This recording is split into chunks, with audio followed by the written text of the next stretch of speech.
ప్రాణహిత పుష్కరాలు జరుగుతున్నాయి. పూజల్లో పాల్గొన్నారు కలెక్టర్ అమ్మ. అయితే చెప్పులు విప్పకుండానే వచ్చేశారు. ఇది చూసిన భక్తులు మంటెక్కిపోయారు. బీజేపీ ఆందోళనకు సిద్ధమైంది. కరీంనగర్ జిల్లా కాళేశ్వరం వద్ద సాగుతున్న ప్రాణహిత పుష్కరాలకు లక్షల సంఖ్యలో భక్తులు తరలి వస్తున్నారు.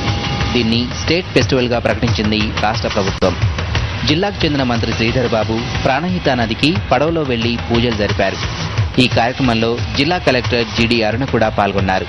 అయితే ఆమె త్రివేణి సంగమం వచ్చాక ప్రత్యేక పూజల్లో షూ వేసుకుని పాల్గొనడం వివాదానికి కారణమైంది. పవిత్రమైన కార్యక్రమం సాగుతుంటే బూట్లు వేసుకుని కూర్చోవడం ఏంటని భక్తులు మండిపడుతున్నారు.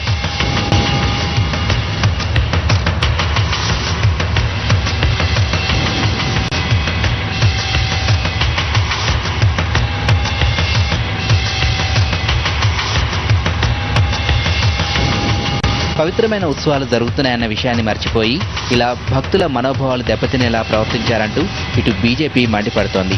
ఆమె తీరును నిరసిస్తూ ఆందోళనలకు కూడా సిద్ధపడుతున్నారు నాయకులు.